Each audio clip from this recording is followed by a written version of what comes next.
So the new Ghostbusters trailer is dropped, and I guess it behooves me to do a trailer reaction like everybody else, right? So here we go.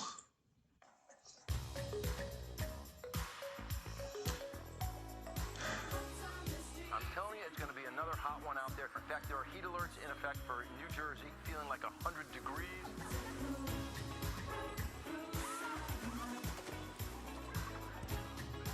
Went for the '80s nostalgia, I guess. The music. Oh no, it stopped. I don't know. Should I do this as one of those like trailer reactions where I don't react, or or what? Let's see. Okay. Oh, spooky stuff rolling in. Oh, that doesn't look good.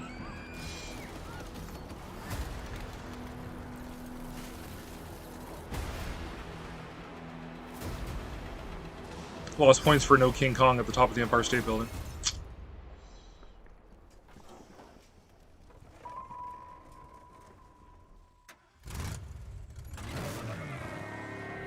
Mm-hmm.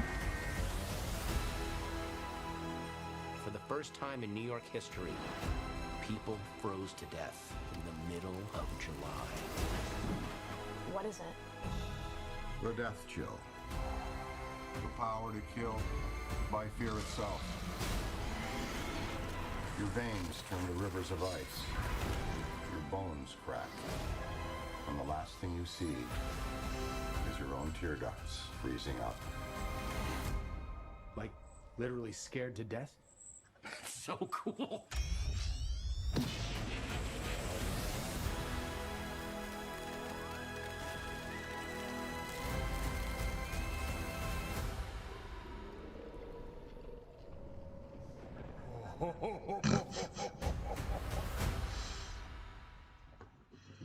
Okay, Paul Rudd as Giant Child is hilarious. Um, eh, I don't know. I did a review that got dozens of views of Ghostbusters Afterlife. In fact, my wife and I we actually went to the town where it was partly filmed, Fort Macleod, Alberta, where there's the scene of them chasing Muncher through the streets of this old timey looking town. Um, that is Fort Macleod, Alberta, and we live like hour and a half north of that. So we actually went down there to watch it in the theater there that is in the movie. um, and I said in my review that Dozens watched that I liked Afterlife. I thought it was a really good reimagining of Ghostbusters. Um, Reimagining it, like taking the same story basically as the original Ghostbusters, but reimagining it as like an '80s kids adventure movie as opposed to Saturday Night Live style comedy, which the original was.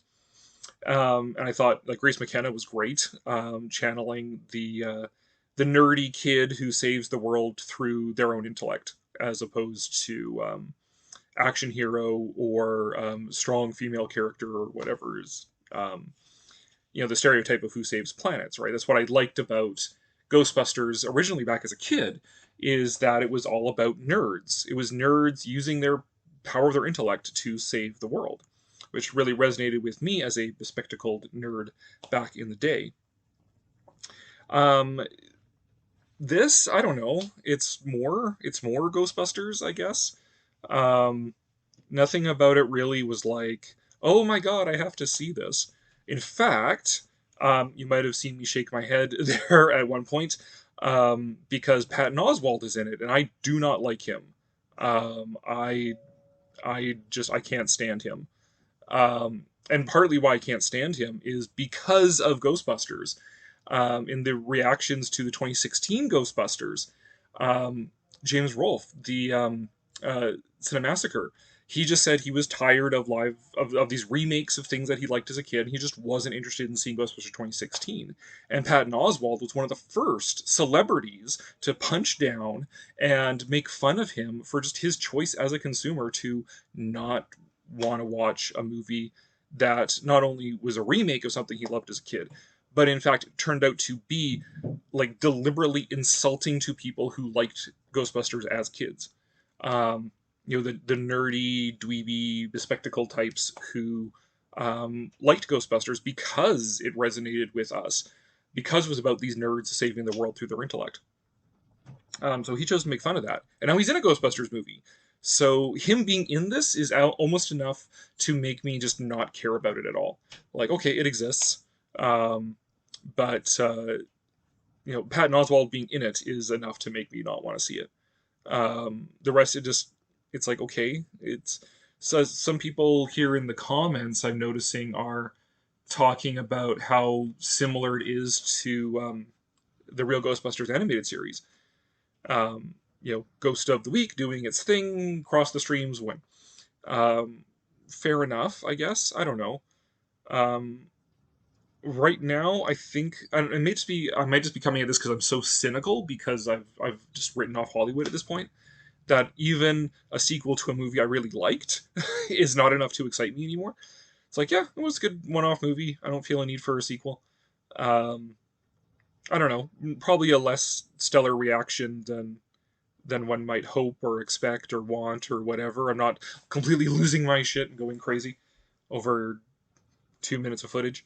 Um, I don't know. I'd have to see a lot more to make me be interested in it, especially interested enough to overshadow the fact that Patton Oswalt is in it. But anyways, there we go. That's my reaction. Whoop de doo.